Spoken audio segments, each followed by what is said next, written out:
돈 때문에 또 왔냐? 미친 짓이다. 신고받을 필요도 없다. 중대장님, 제 말 좀 들어보십시오. 슐라 슐라 슐라. 슐라 슐라 슐라. 슐라 슐라 슐라 슐라 슐라. 슐라 슐라 슐라 슐라 슐라 슐라 슐라. 이제 용감한 병사가 다시 와서 내가 용기를 얻었다. 기분이 좋구나. 두 사람은 과연 무슨 대화를 했던 걸까요? 두 사람의 대화를 같이 한번 엿들어 볼까요? 베트남전에 파병된 후 부하들이 작전을 하면서 전사하는 수가 점점 늘어날 때 참으로 마음이 아팠습니다. 1967년 10월 니노와 전투, 1968년 2월 혼바산 전투 때 특히 많은 중대원들이 전사했습니다. 부하가 죽었을 때 지휘관의 마음은 사랑하는 자식을 잃은 부모의 마음과 같습니다.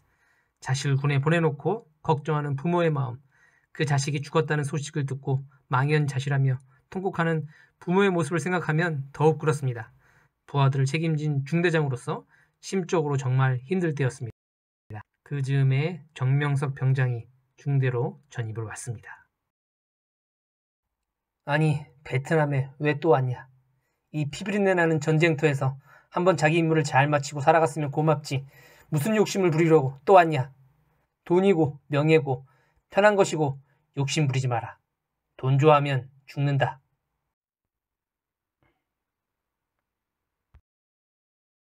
며칠 전 혼바산에 작전 나갔다가 아군이 여러 명 죽었다. 지난번 인호와 1호 작전에서는 인원 손실이 너무 많아 온 중대가 조상집이 되었어.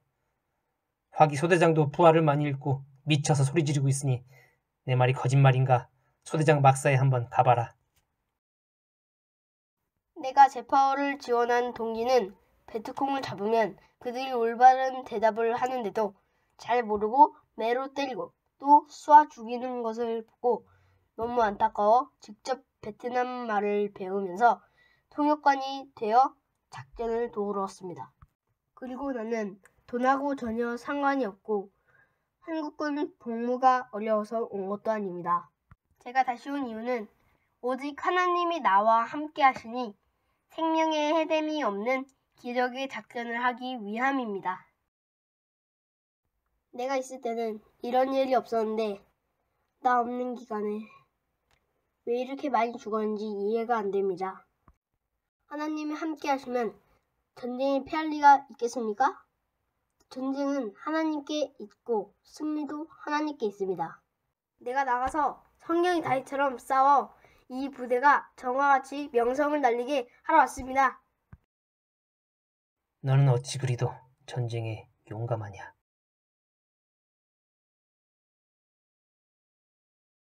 중대장님, 책꽂이에 있는 성경책이 왜 이리 작습니까? 제발 큰 성경책 좀 꽂아놓고 읽어보세요.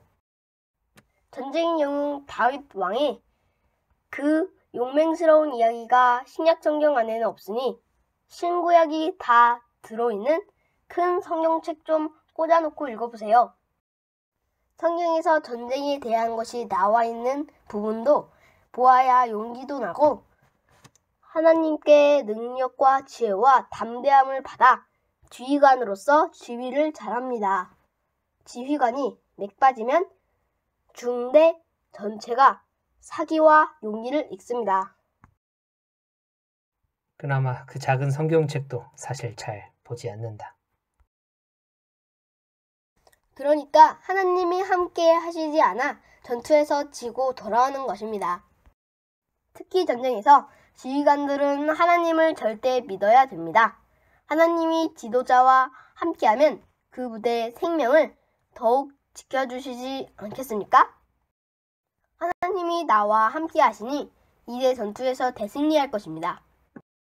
우리 삼중대는 제가 있는 1년 동안 수백 번의 수색 작전을 했지만 그 많은 전과를 세우면서 아군은 한 명밖에 죽지 않았습니다.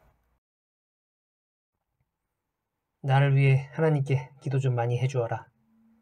연대장이 삼중대가 작전에 실패하는 것을 보고 나를 너무 책망하여 이제 사기와 용기가 꺾여 작전을 못하겠다. 나를 얄밉게 보고 위험한 지역으로 배치를 시켜 더욱 작전에 실패하게 되어 인원 손실이 많았다. 이제 용감한 병사가 다시 와서 내가 용기를 얻었다. 기분이 좋구나. 그럼 다시 신고드리겠습니다. 육군 병장 정명석은 명예스러운 3중대 기동타격중대 소속을 명받았기에 이에 신고합니다. 영광입니다. 중대장실에서 대화를 하고 정명석 병장은 소대로 배치를 받았습니다. 그 후 정명석 병장과는 몇 개월가량 같이 근무를 했습니다. 전쟁터에서도 늘 성경을 읽고 신앙생활을 하던 모습이 인상적이어서 아직도 눈에 선합니다. 정명석 병장이 우리 중대에 전입할 때만 해도 중대의 사기는 땅에 떨어져 있었습니다. 그동안 여러 번 작전을 나가도 정과는 없는데 중대원들의 사상자는 계속 늘어갔기 때문입니다.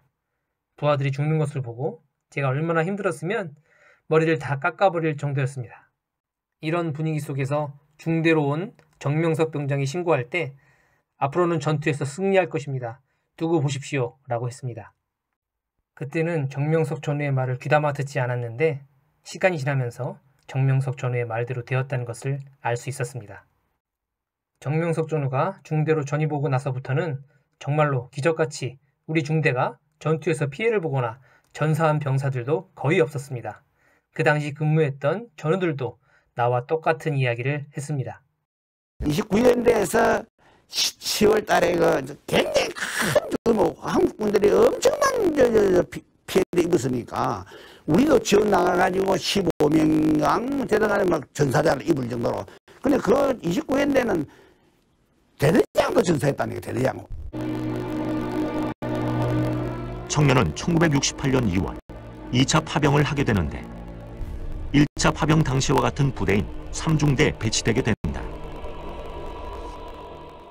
정청제 제8대 되는 며칠 전에 우리 소대에도 3명 전사했고 또 그 이튿날 또 2명 전사했고 확실하게 내가 아는 것만 해도 한 21명이 전사한 걸 알고 있고 아마 더 확인하면 더 많은 사람이 되겠지. 근데 진짜 막 단지 진투대가 있었어. 그러는 도중에 폭격유교작전 정충자 와가지고 얼마 안 돼가지고 그 공을 쉬어가지고 좀 분위기 살아났어요.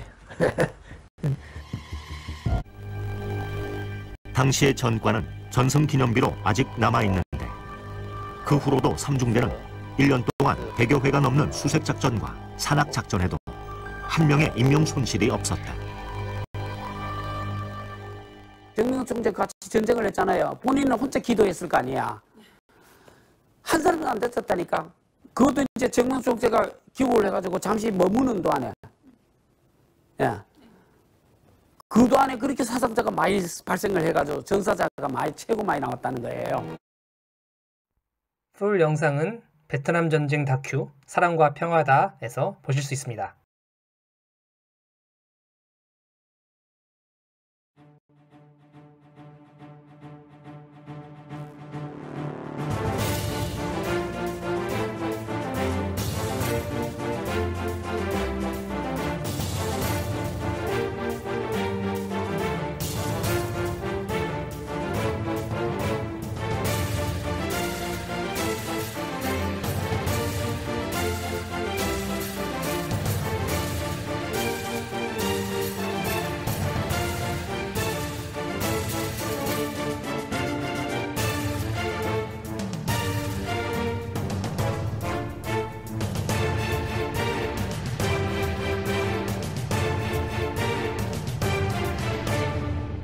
전쟁은 잔인했다. 사랑과 평화다에서 이영우 대대장님의 추천의 글입니다. 승리는 적을 죽인다고 얻어지는 것이 아니라고 말한 정총재의 당찬 모습이 눈에 선하다. 그것도 전쟁터에서 직속 상관에게 말이다.